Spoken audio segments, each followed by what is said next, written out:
Welcome to another edition of the Powercat Pregame Podcast, sponsored by Robbins Motor Company. I am GoPowercat publisher Tim Fitzgerald. You give us an hour, and we're going to get you prepared for Thursday's Pop-Tarts Bowl between Kansas State and NC State down in beautiful Orlando. Two of the members of the GoPowercat staff, Zach Carlson and Cole Carmody, are down in Orlando to cover the game, but the four of us are stranded behind. And we're going to be watching from home, just like most of you. So if you enjoy this pregame podcast, remember this. All four of us, plus maybe some surprise guests, will be having a Fitzcast on Thursday. We're going to watch the game from our own devices. We can't broadcast it naturally. And we'll talk through the game, providing commentary, having some fun with it, maybe some guests, all throughout the Pop-Tarts Bowl. That broadcast starts at 4:30 p.m. Central on Thursday. The game kicks at 4:45. I hope you join us. But today, our focus is on getting you ready for the Pop-Tarts Bowl. And the lineup is as usual. Brien Hanley will start us off. The former Kansas State offensive lineman played on those incredible 97 and 98 K-State teams. Had a little sip of coffee in the NFL before settling into his life in Frisco, Texas, and now serving as one of our football analysts at GoPowercat. Brien is on the road, but he made time to join us over these holidays. And then Ryan Wallace will pop in with a really in-depth scout of NC State. He does this every week. He gets us so ready for the opponent. It's absolutely amazing. And he's still currently watching video as he's returned from his holidays with family. And then we wrap it up, as we always do, with Ryan Gilbert talking about the sports betting lines and maybe some of those prop bets out there for the game that might be available. If they are, he has some advice on that. And we'll also take a look at one other Big 12 bowl game, and then, of course, the college football playoff semifinals that are coming up a little bit later this week. Or is it next week? I'm so confused. And remember, we're sponsored by Robbins Motor Company. At Robbins Motor Company, they strive to earn lifetime business and build relationships selling quality cars, trucks, vans, and SUVs, and offering top-notch parts and service. Robbins Motor Company, title sponsor of the Powercat Pregame Podcast. Did I forget to mention we're going to have Cooper Beebe on a little bit later? We recorded something really good with him before they left for the bowl game. We'll sneak that into the third segment also. But now let's get going with your Powercat Pregame Podcast with our first guest. And now let's bring in Brien Hanley, the road version, as he travels days, missing his studio. Brien, how you doing this morning? How was your Christmas? It was good. It was good. Got to see a lot of family that I hadn't seen in a little bit, so had a good time, man. I'm having some fun. That's awesome. It's that time of year, but it's also that time of year for bowl games, and believe it or not, the Cats and the Wolfpack are just a few days away as we record this. And the bowl situation has changed so much. I mean, with so many guys in the transfer portal and opt-outs, and back in the day, a couple old farts talking about football, you played the bowl game. It was part of your schedule. You didn't ever imagine backing out of a game like this, but it makes predicting games like this so difficult. Kansas State's missing its starting quarterback for most of the season. I don't know that everyone is overly concerned until they see what happens with Avery Johnson. NC State's missing their All-American linebacker who is just purely dominant. It's a weird world in which we live, isn't it? Yeah. It's just times have changed, and I'm always a person that I'm never afraid of change. I may not like it, but I always say, you know what, it's better to embrace change and change with it, especially when it's not going to go back to the way things were before. So always look ahead. But it's just weird not having guys play in bowl games. Look, and it all started with Jalen Smith from Notre Dame getting hurt in that Fiesta Bowl against Ohio State. His career was never the same. I mean, he damaged nerves in his knee. So I understand, but it's just, man, I don't know. It just, as a former player, I just couldn't imagine not playing the last game of my college career with the guys that I had practiced with and cried and all, all the cliches, all that stuff. It just seems weird not to do it. But on the flip side, I get it, Fitz. It's a lot of money for some of these guys at stake, man. And I don't begrudge anybody for not risking that. I just don't, because if you're telling me I can make $15 million by not playing in a football game, I don't think I'm going to play in that football game. That's just me. I would not do. If you tell me I can make $15 million not breathing for the day, I'd give it a shot. I'd give it a shot. It is interesting because, this impacts games such as this, non-New Year's Six games. But we're even seeing it with the playoff. We've got some people bailing out of the playoff, and I'm just like befuddled by that. But some guys are going into the portal, and they need to get going with that. I get it. But it makes games like this Pop-Tarts Bowl extremely hard to prognosticate and break down. So you and I, let's focus on Kansas State and where this team's at. And let's start with Avery Johnson and this offense. Because Avery's young. He's a true freshman. Everyone in the program knows he's the guy going forward. I mean, he's made that obvious in practice and what little playing time he's had. But he's not going it alone in this game. He's got a veteran offensive line. And I've got a follow-up question to this if I remember it, because you know how my brain works nowadays. But that offensive line in a bowl game can help a young quarterback awful lot, can't it? Absolutely. Absolutely. I think him being able to play behind a veteran offensive line, number one, him doing it earlier in the season gives him quite an advantage. But in a bowl game like this, where, a lot of teams, NC State, K-State as well, are going to be playing a lot of young guys to get them out there, get them experience, get them exposure to, a different type of atmosphere. That can do nothing but help. And for him to be able to play behind that, it's almost a kickstart into next season, even though a lot of these guys aren't going to be back.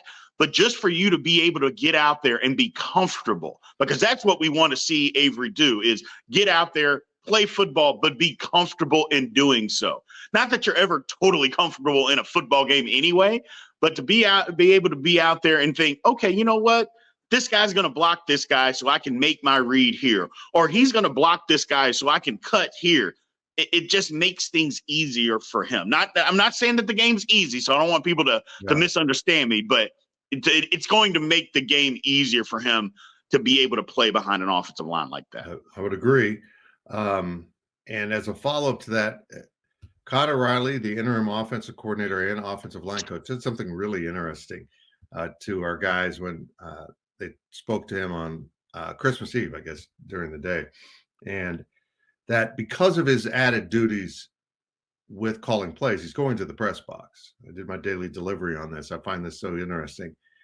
And he basically said, I've had to spend a lot of time away from my offensive line, and they're so veteran. Of course, Cooper Beebe, All-American, senior, been around, done that. It's going to be a first-round pick or second-round pick in all likelihood. He said, I just let them kind of handle it themselves, and they're great about it. It's okay. Okay. That's just the bowl environment. The guys are veteran. They're going to have to take care of some stuff while I'm up in the press box. And I'm sure there's, analysts and grad assistants and stuff to help out. But I just thought it was amazing. Hey, guys, we got a big bowl game. Coach yourselves. I loved it. It might blow up on him, but it's really unique, isn't it? It is. I will say this, as an offensive lineman, you're not having that many conversations with your coach. They're drawing up some stuff. Hey, you didn't block this right. You didn't block that right. But it doesn't happen that often. So, but when you're dealing with such a veteran group, Fitz, those guys know what's going on. Again, like you said, they'll have maybe an analyst or a GA over there drawing up, hey, we're going to do this. Or if they show this front, we are going to block it this way, that way. But those guys have seen a lot. They played a lot of football. They played a lot of football together. So I think that helps.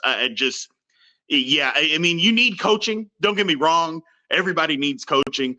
But when you get to this level at this last game, I think those guys can handle it. Yep. And if they need to talk to someone, they'll just put their offensive coordinator and coach on the horn. I thought it was really interesting to me.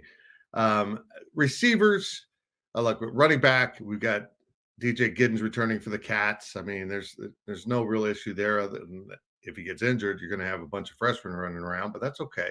That's kind of the nature of this game. Not okay, he's injured, but tight end, You've got the Oakley-Swanson combo back, even though Ben Sinnott is declared and is sitting this one out. That's a big loss.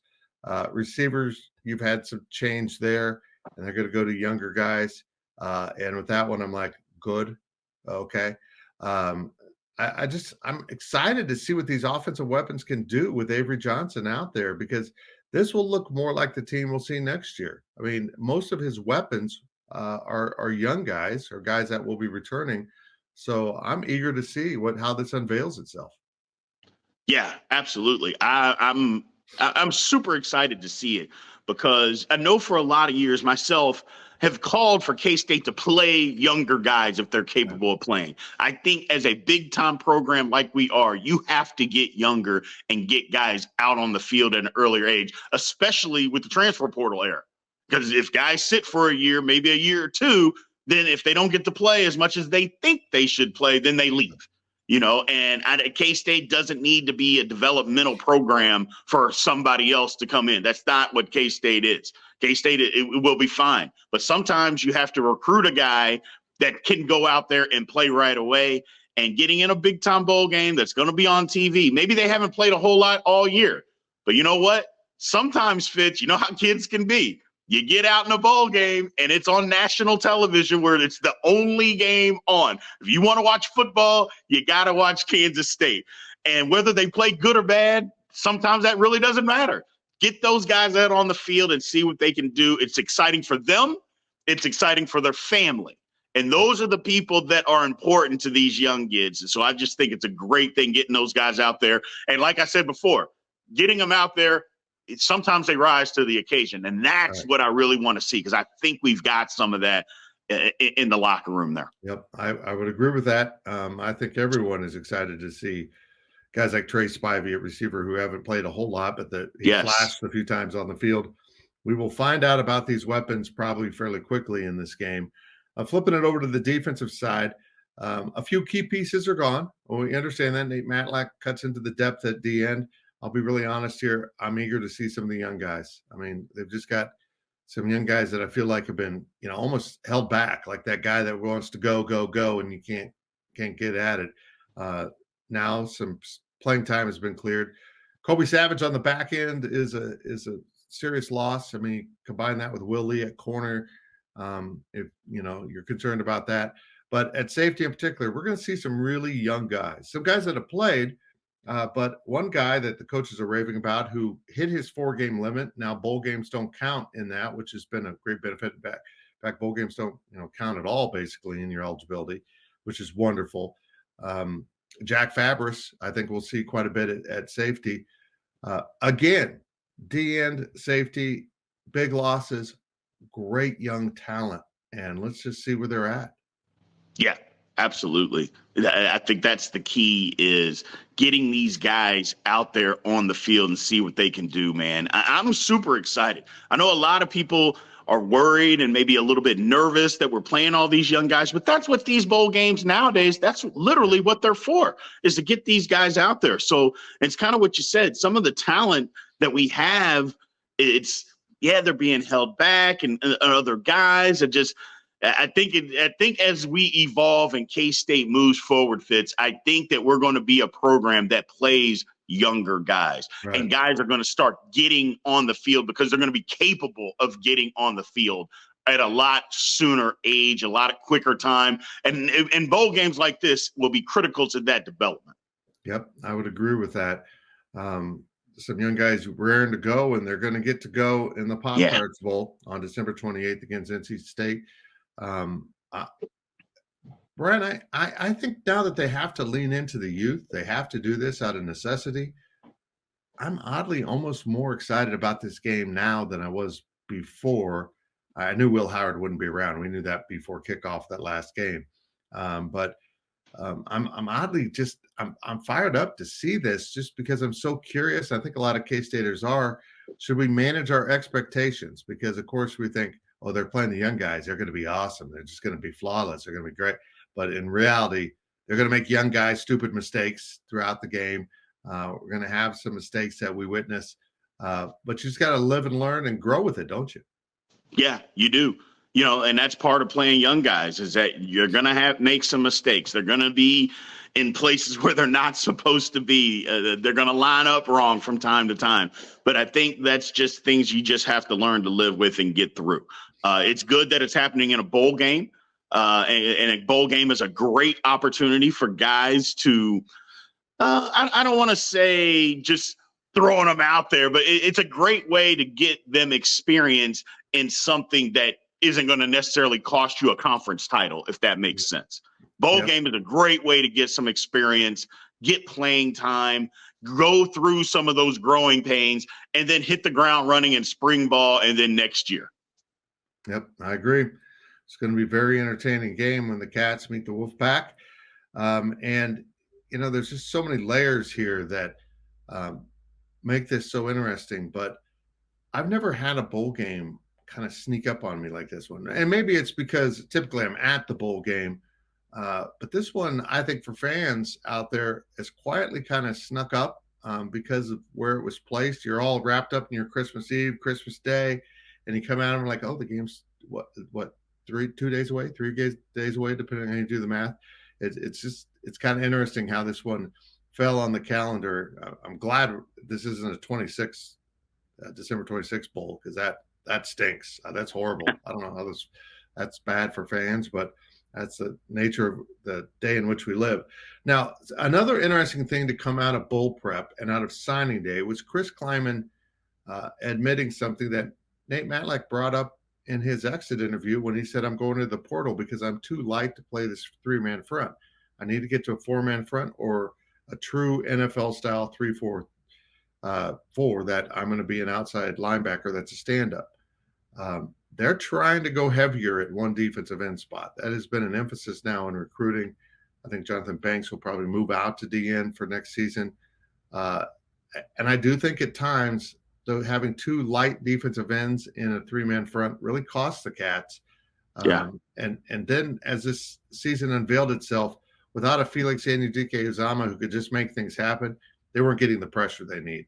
So now the emphasis in a little bit more size and a little bit more ability to get pressure on the quarterback.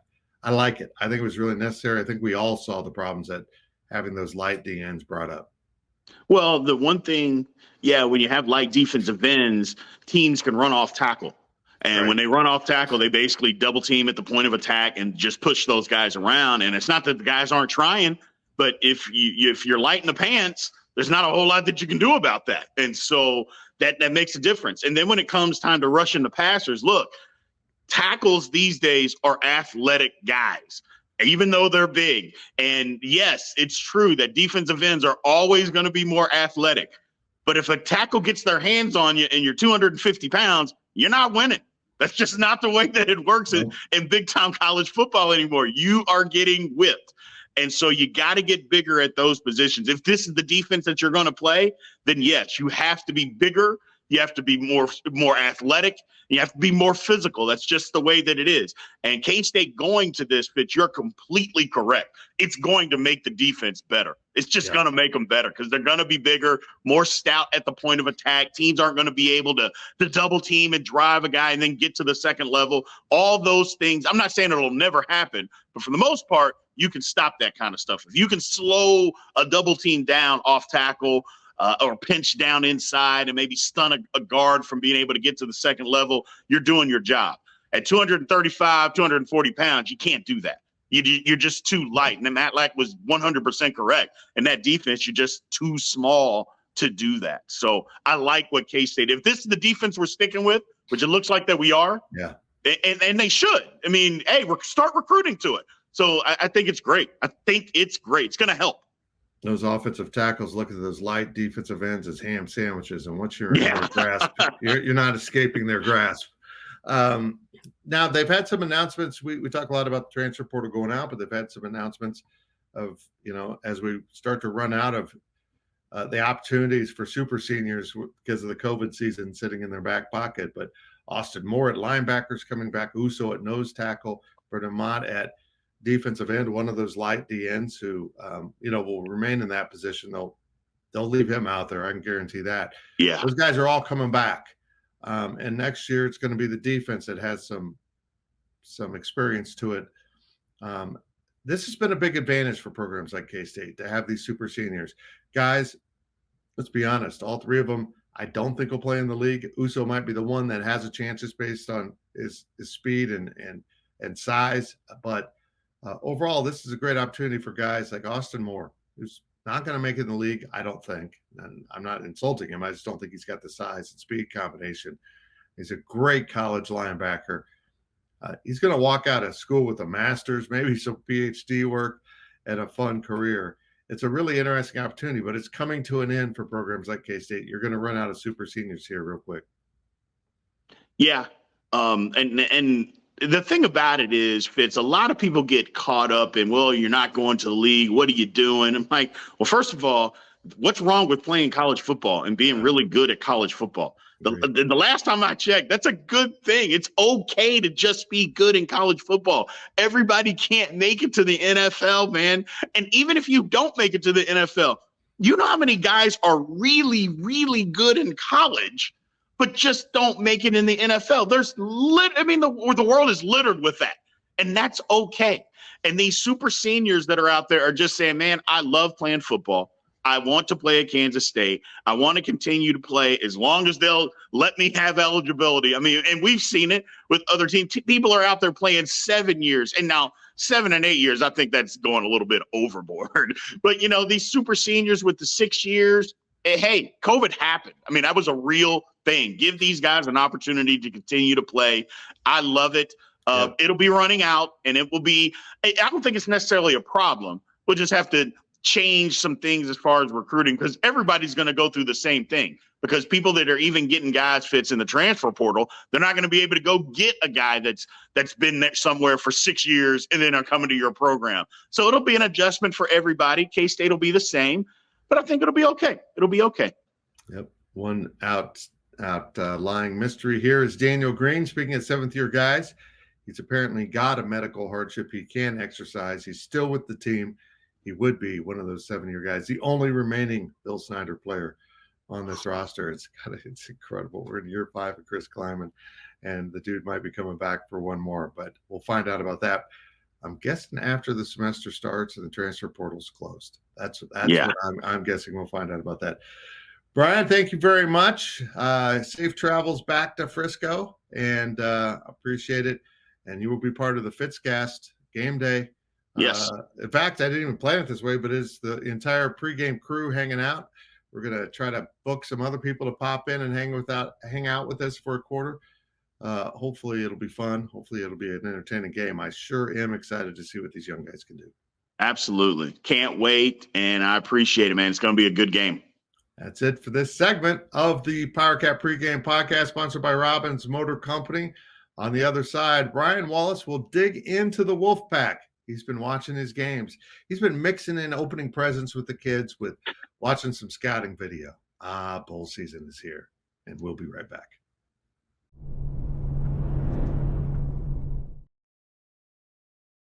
Welcome back to the Powercat Pregame Podcast, sponsored by Robbins Motor Company. I am Fitz, the leader of this festival of information.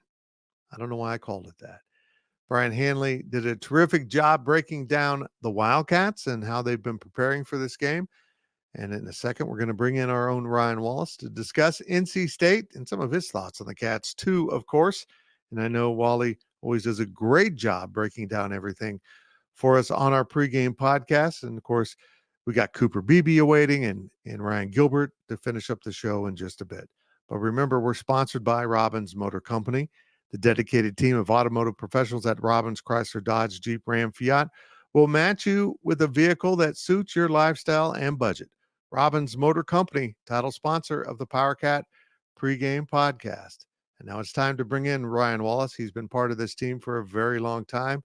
We appreciate him carving out some time on the holidays to help us prepare for the Pop-Tarts Bowl.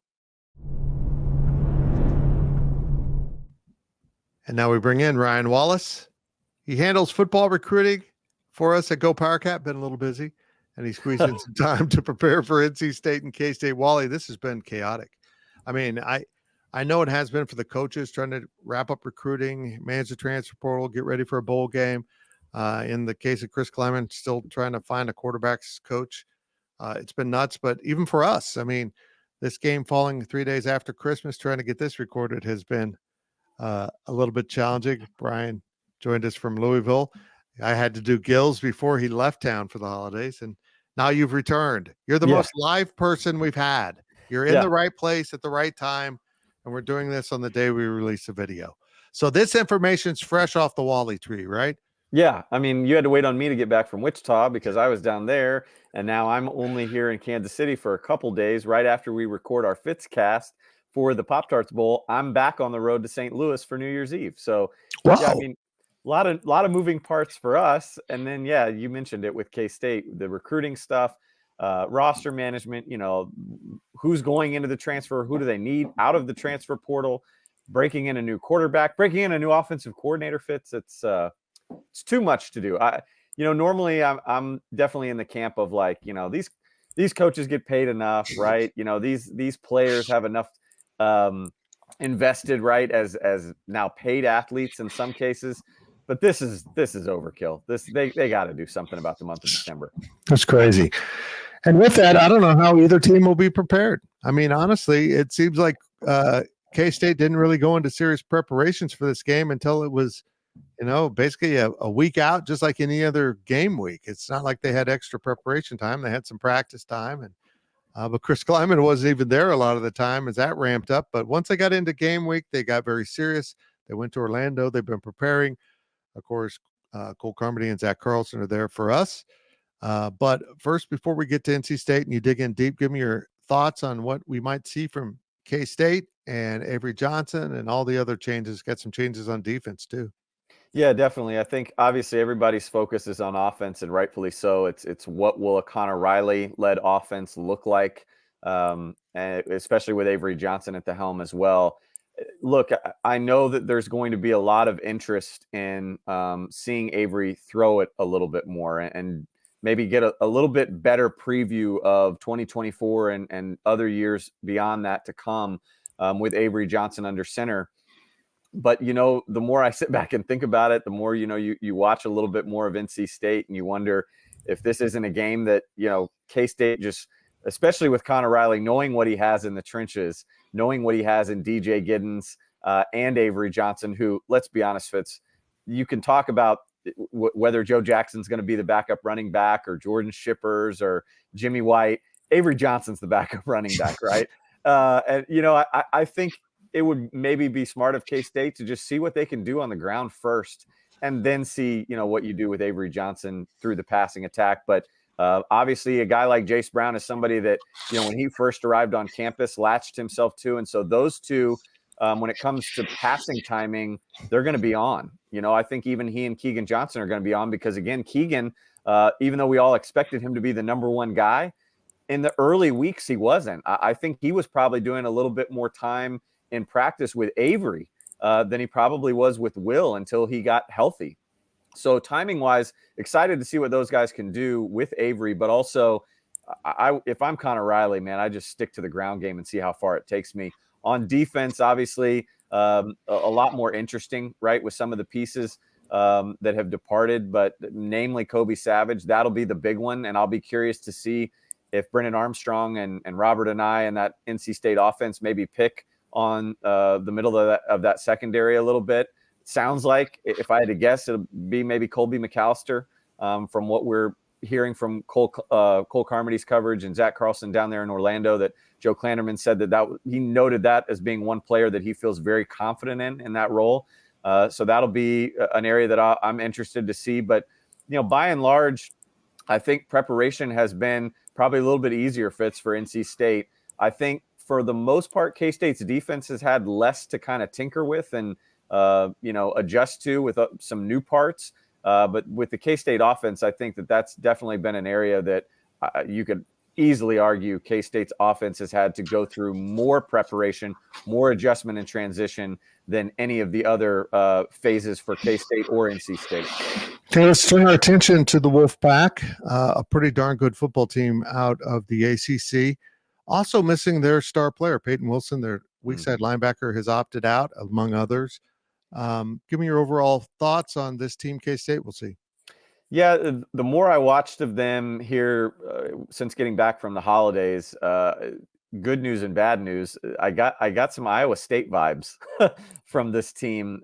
Good news in that that's K-State's most recent opponent. Granted, it's been about a month by the time they lace them up, but nevertheless, I think they've got maybe some better athletes. But overall, you look at the blueprint, and it's a team that's led largely by their defense. And a strong defense, one that is seasoned where it needs to be. Although I think, we talk a lot about K-State having to move on from Will Howard, K-State not having Trayshawn Ward, K-State not having Phillip Brooks. You go down the list, and I think if there's any one player that probably means more and will be the biggest adjustment for a team to make, it would be NC State losing Peyton Wilson.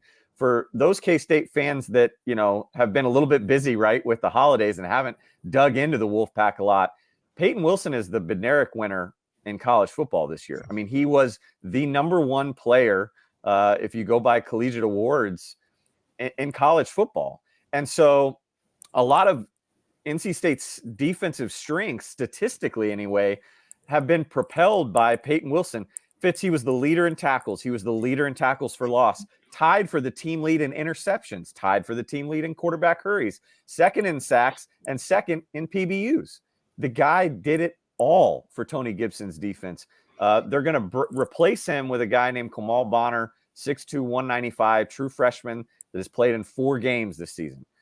They've got some guys around Bonner that will be able, I think, to ease him in a little bit, but there is no question what NC State will be missing and will be without with Peyton Wilson. Sounds like on the sidelines as he opted out of the Pop-Tarts Bowl to get ready for the NFL draft. But, overarching theme with NC State, I think it's an offense that I think you could argue has turned the corner a little bit, certainly riding this 5-game win streak. I think they've gotten into Robert and I's what I've kind of read between the lines is a complicated scheme to kind of pick up. And I think they started to master that down the stretch.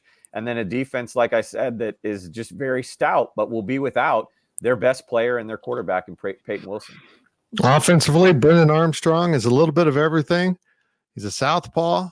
Where do you see this offense? I think Armstrong is a guy you would have thought would have started a little bit quicker, considering that he knew Robert and I's offense from the past. He's a Virginia transfer. That's where Robert and I was initially, then went to brief stint at Syracuse before landing at NC State. And for whatever reason, out of the gate, it just didn't work out. And I think part of that had to do a little bit with the offensive line. I think the Wolfpack was without 1 or 2 of their interior starters for kind of the opening hiccup stretch. And Armstrong was kind of out of his rhythm and ended up getting benched. And then he came back and played much better down the stretch. But they moved around Jacarius Peak. He's now, I believe, at right tackle, flipped from left tackle to right tackle midpoint of the season. And that seemed to make a huge difference for the offensive line, and thus Brennan Armstrong being able to do what he does best, and that is be both versatile with his feet and through the air. But it's an offense that for as much ground, I think, as they've made in the last 5 weeks, and they've gotten some of their younger playmakers involved, it's still very much led by this tremendous freshman, Casey Concepcion. He was a talented guy coming out of high school that NC State was able to land.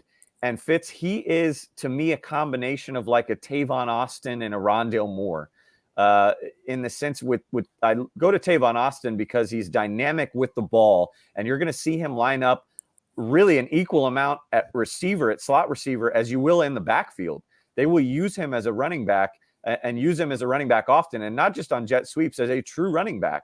And so that's where the Tavon Austin part comes. And then Rondale Moore, in the sense that I think he's a pretty skilled receiver and has a dynamic route tree for a guy. He's not just a one-trick pony. He's not just a, kind of a scat back guy that they'll get out in the flat and then, let him go. I mean, he can do a little bit of everything at receiver, but they use him just an awful, awful lot. He's got 65 receptions on 95 targets.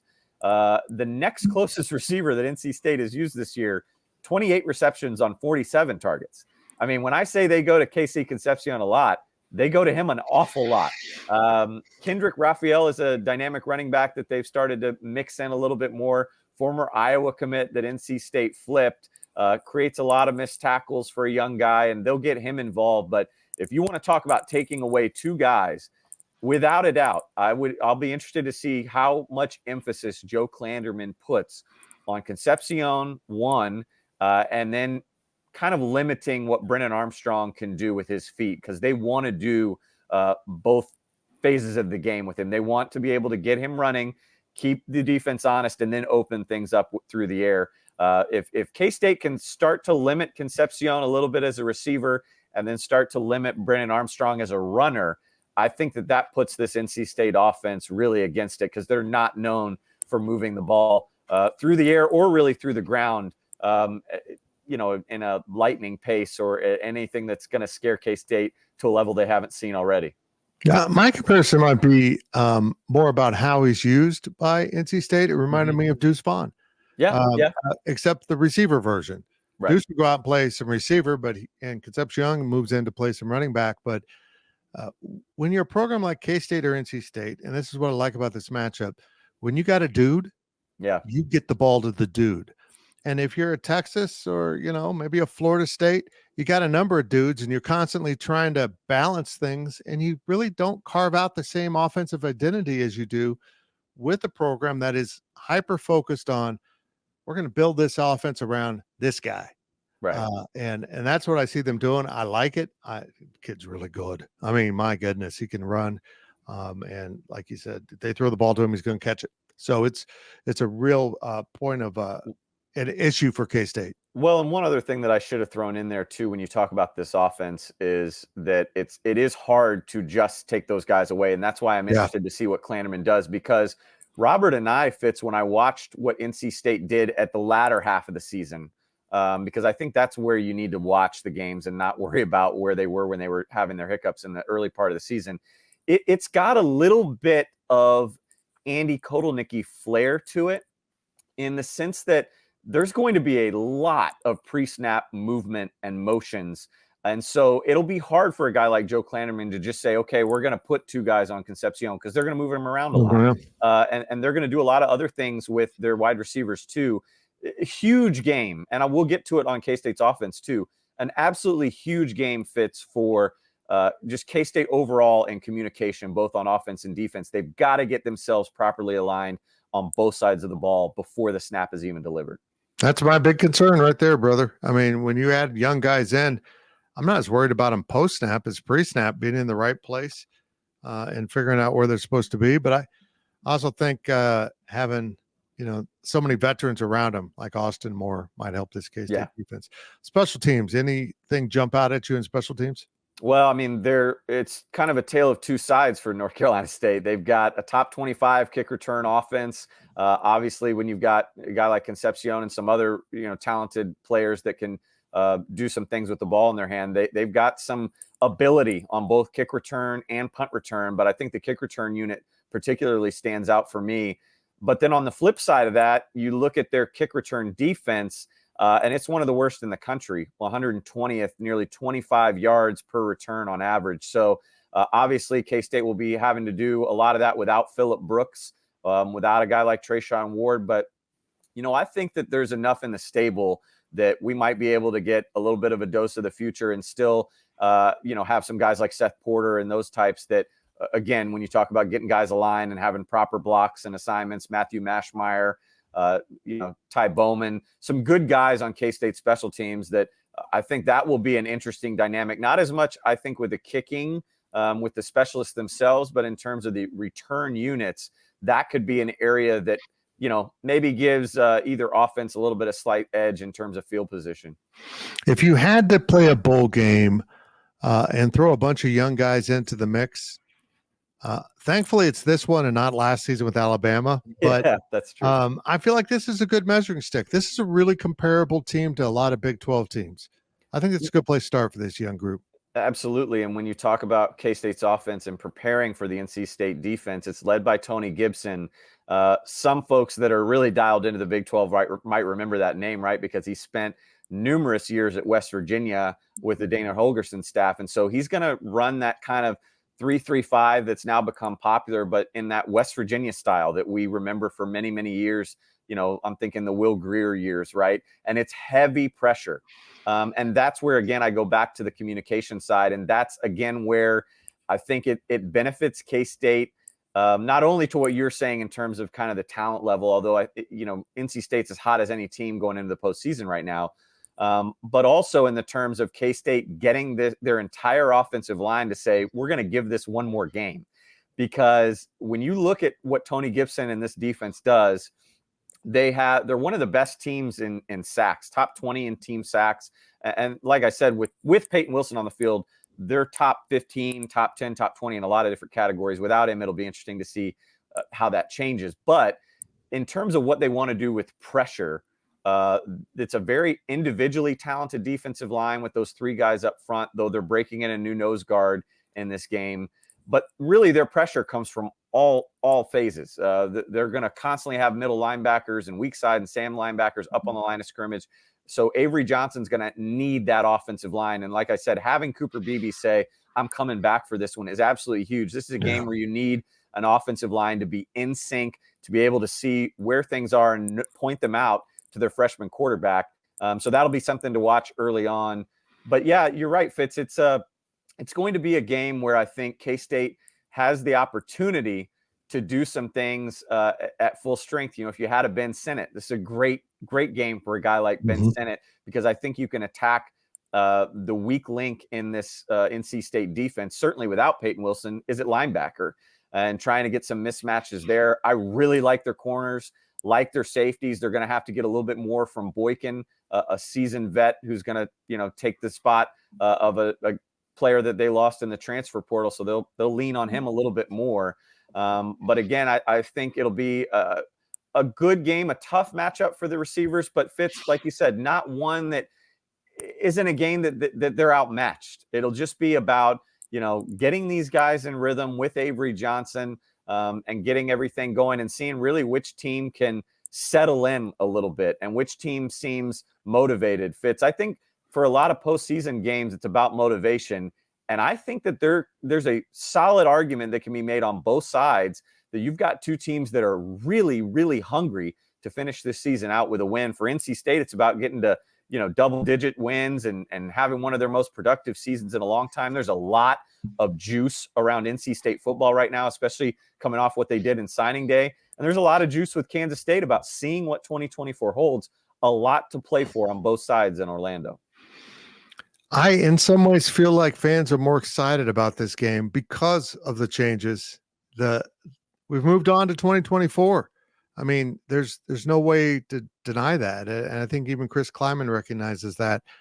But can the hype machine, the optimism, the hopes and dreams of K-State Nation weigh too heavy on Avery Johnson in this game? Or you know him better than me, but the time we've been around him, this is a cool kid that just doesn't get rattled. He's a great leader. He's mature beyond his years by far. I mean, he's already the leader as a true freshman in that locker room. It's absolutely incredible.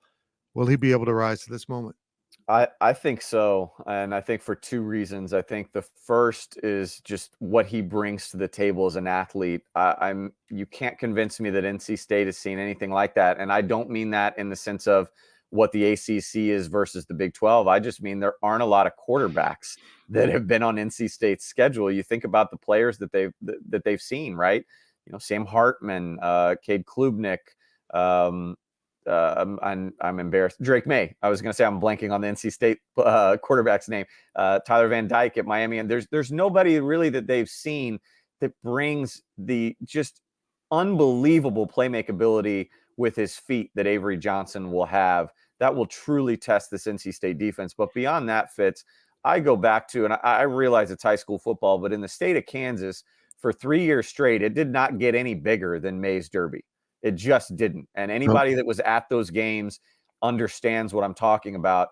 And every single one of those games was down to the wire. And two of them I was present at and blessed to be there for, because they were some of the best high school games I've ever seen. And Avery Johnson was as cool as a cucumber in both of those games. Even the one where they didn't win, I mean, he had Mays in a position to win with the ball. And then in the one where they did win that I was there for, he was the guy that led him down the field when they were facing a deficit. This is what he lives for. This is what he's been groomed for. And I'm just excited beyond belief, regardless of whether it's a win or loss, just to see him have an opportunity to be the guy. I don't want to say in a meaningless game, right? It is meaningful for all the reasons that I was just alluding to, but in a game that at the end of the day, he can go back and use as homework for the 2024 season. So excited to see what he can do down in Orlando. And I think he's absolutely ready. And I think he's excited. I would say it's more excitement than nerves for Avery Johnson. He'll get out there, take those first snaps. And the other thing here too, Fitz, is it's not a typical freshman in the sense of this isn't going to be his first time out. First time out in a couple weeks, since they decided to go strictly with Will Howard to finish the season. But, it's not like it's going to be his first time out on the field. So in terms of that, I even don't think it's nearly as nerve-wracking as maybe it would be for another freshman. I am fired up. I think K-State Nation's fired up, and I'm fired up for the Fitzcast. This could be total chaos. Yeah, it is. It's going to be fun. Wally, appreciate it very much with your scout of the Wolfpack. This is a great bowl matchup, 2 ranked teams in Orlando. Yeah, it's going to be a fun one, Fitz. Looking forward to it.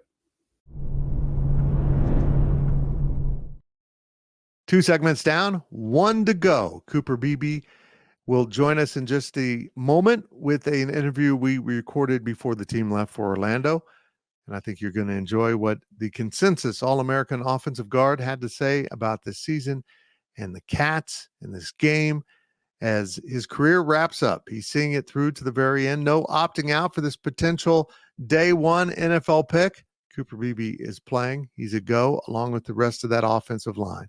And after Cooper, we're going to bring in Ryan Gilbert to talk about some of those betting lines out there. We appreciate Gil's making time for us. This was actually recorded before Christmas, before he headed home for a quick holiday and returning here. And reminder, we're all going to be on the Fitzcast for the game.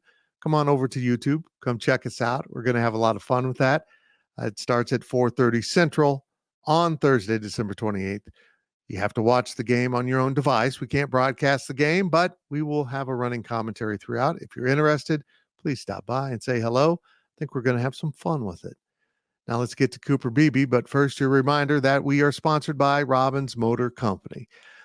K-State fans, visit the Robbins Chrysler Dodge Jeep Ram Fiat location on Anderson Avenue in Manhattan for an exciting test drive. Robbins Motor Company, title sponsor, and a proud one at that, of the Powercat Pregame Podcast. Now let's go to Cooper Beebe, followed by our own Ryan Gilbert. Now, there's coaches and there's teammates, but there's something inside of you, that drive. What are your attributes that's made you so successful?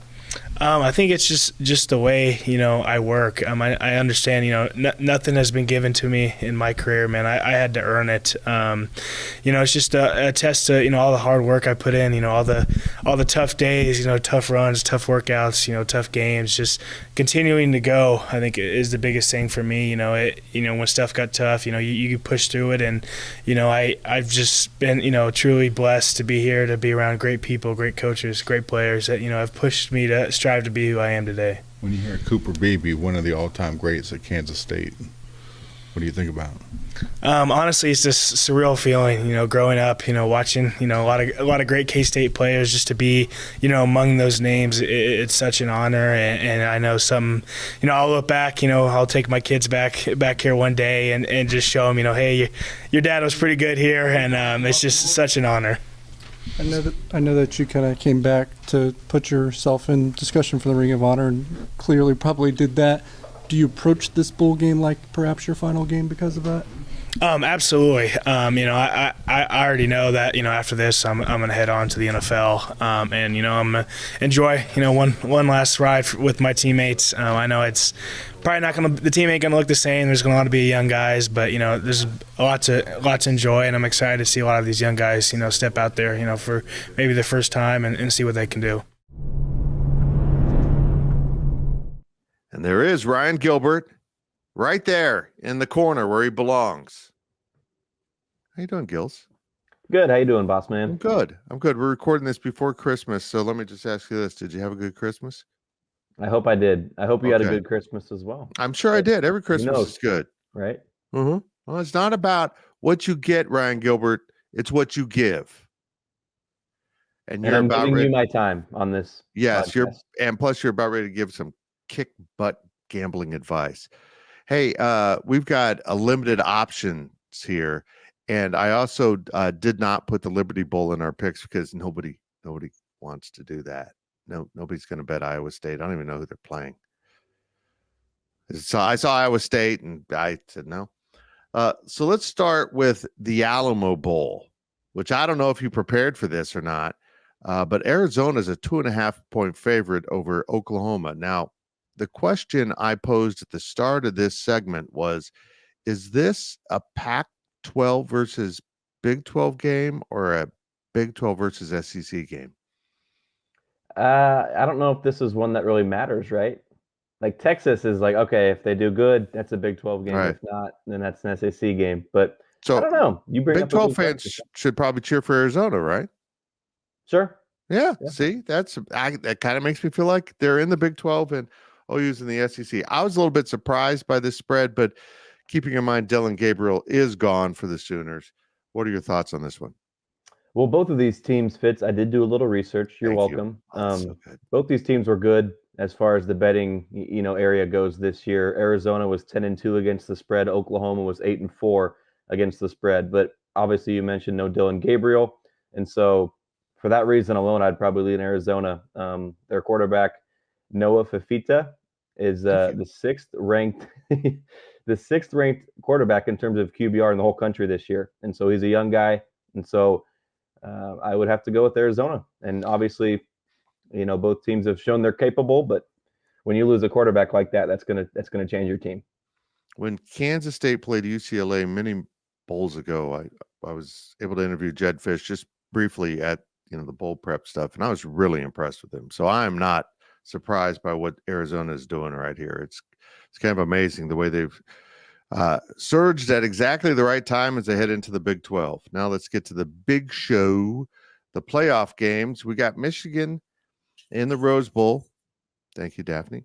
As a 1.5-point favorite over Alabama. I was a little bit surprised by this. Do you really feel like Michigan is favored over Alabama, or are they just trying to get the SEC people to bet? I like Bama here. Yeah, I do too. Michigan hasn't really faced a team like Alabama yet, right? Most Big Ten teams want to just attack the intermediate passing game. I think Milroe's going to really attack it deep against Michigan. That's what he excels at doing. He likes to take his chances. Michigan just hasn't seen that. And also what he can do with his legs. I don't think Michigan's faced as good of a running quarterback as maybe Milroe presents. And so I think Michigan's on upset alert here. I guess it's not really a big upset when you look at the betting line, but one against four, right? Yep.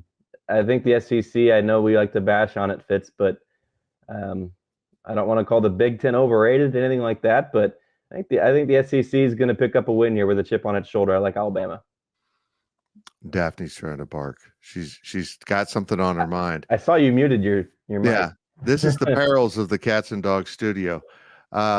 Okay, let's move to the one that does involve a current Big 12 school. We're going to claim them for the purposes of maybe they'll win. Texas, I love this game, by the way. I think these are the two best teams in the playoff. Texas, though, at the 3 seed is a 4.5-point favorite over Washington, the 2 seed. I thought that was interesting. In the Sugar Bowl, give me your thoughts on this one. Well, good teams find ways to win games, and so I'll give Washington credit here, but 9 games in a row they've won by 10 points or less, and so I just fear that Washington's luck might be running out here. It's interesting. You look back to last year, TCU did this 7 games in a row where it had wins by 10 points or less, and obviously that changed towards the end of the season. I think they blew out Iowa State and then, of course, lost to Kansas State in the championship game. But, on one hand, you look at TCU, Fitz, and what they did in the semifinal game last year was great. But then you look at the finals and they get blown out. And so whatever side you want to be on there, I'm not saying one's right or the other. I just lean that Washington's luck is going to run out here Yeah. sooner rather than later. But again, they could be playing with house money and go out and win. Yep. I'm impressed by Texas when they want to play. I think they're the best team in the nation, but they don't always show up at full force. It kind of takes some time off in a lot of games. They haven't last few. Kansas State, as we turn our attention to the Pop-Tarts Bowl, is a 2.5-point favorite over NC State. The over-under is 46.5. As we start with these actual lines, what are your thoughts on the point total or even the spread for K-State? Seems like a low number, right, Fitz? I mean, Yeah. for college football in general, it's very low. That's more of an average NFL number than anything. But I think it makes sense. I'll talk about some of the strategies with rushing, running the football for Kansas State. I think that's probably going to favor a lower scoring game. So I get it. It makes sense, but certainly a low number. But K-State being favored here shouldn't be too much of a shock, should it? No, I think even with Avery Johnson, there's some respect here. But NC State's defense, even though they've lost their top player, is really good. So it's going to be a challenge. As we record this, there's no prop bets out on the services we're following. But give me some of your ideas on where people might be looking for a good prop bet when they show up. So I mentioned, I just said K-State running the football. Connor Riley, right, calling the plays or being the coordinator, so to speak, in this game. Come on, Fitz, right? It doesn't take a brainiac to think that K-State's going to have an emphasis on running the football. And you also look at the offensive line coming back from last year. This is kind of the grand finale for this group that wanted to spend one more year together. And so I really see K-State wanting to run the football in this game, averaging nearly 200 yards a game on the ground this season. K-State, I mean, that's kind of where its bread is going to get buttered, especially with Avery Johnson at quarterback. Now, you mentioned it, NC State, third best in the ACC, but they did just lose Peyton Wilson, who opted out of this game, their best linebacker and probably their best defender on the entire team. K-State, I think, can make them pay there. So I don't know if you want to go Avery Johnson. That's certainly going to be the most popular player to bet on, I'm sure, with running the football. Maybe having scored a touchdown, that's certainly, I would think, going to be plus money. Or do you want to go DJ Giddens, right? I mean, he's gonna get a good chunk of the carries, and you'll certainly be able to find a prop bet for Giddens out there. If you can find a Joe Jackson one, Fitz, why not? I mean, I don't know what book you're using or whatnot, but if you see him, K-State showed this year that they want to go with sort of a two-back system. Now that Trayshawn Ward is out, do they just give it to Giddens and say, hey, this is all you? Or do they want to keep that consistency, not put too much on Giddens' plate and just say, hey, we're going to give Jackson 10, 15 carries? So I don't know which one specifically I love, but I would definitely hone in on some rushing bets for Kansas State. You just look at everything going on with the offense. Avery Johnson's certainly going to, I think they're going to give him his chances to air it out, but by and large, Connor Riley, everything just kind of comes together here for K-State to go run-centric here against NC State. So, yeah, I think that's probably the I play agree with you. in my mind. A couple other ones without Phillip Brooks and RJ Garcia. There's some slot opportunities for K-State at the wideout position.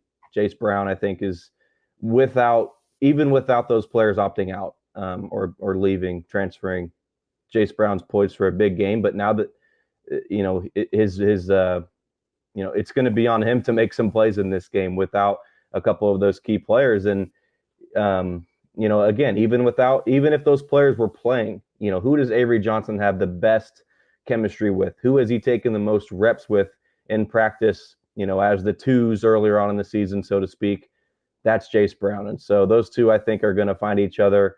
So I love Jace Brown, and also love a lot of rushing bets for K-State as well. Not one specifically, but a lot. No, I love your point with Connor Riley, and prop bets are kind of hit and miss for some of these games, whether they're offered or not.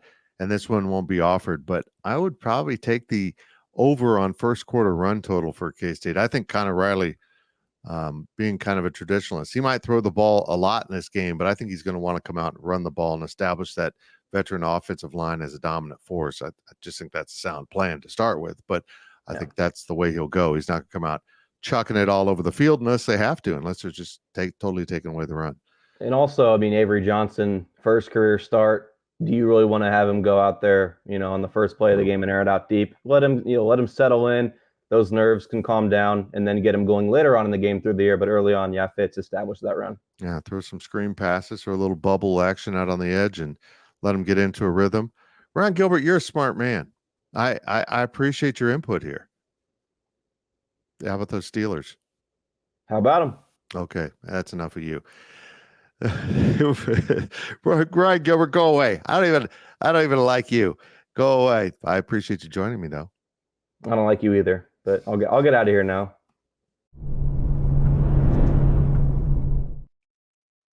Thank you, Ryan Gilbert, for taking some time over the holidays to tape this edition of the show. We hope we've gotten you ready for the game as best we can. Still to come is my one thing to watch in the contest, and that contest is the Pop-Tarts Bowl between NC State and Kansas State, December 28th. It's a Thursday, kicking off at 5:45 p.m. local time out in Orlando. And, of course, that's 4:45 in Central. And we will be starting the Fitzcast at 4:30. Make sure you join us right here on this YouTube channel or on Twitter. The Fitzcast will be the four of us on this podcast watching along at home on our own devices. We can't broadcast the game. And you can watch us watch the game while you watch the game and everyone watches. That's how it works. We'll see if we have success with it. If it's a disaster, if it's fun, we'll find out. The Fitzcast starting at 4:30 on Thursday Central Time. The Cats and the Wolfpack.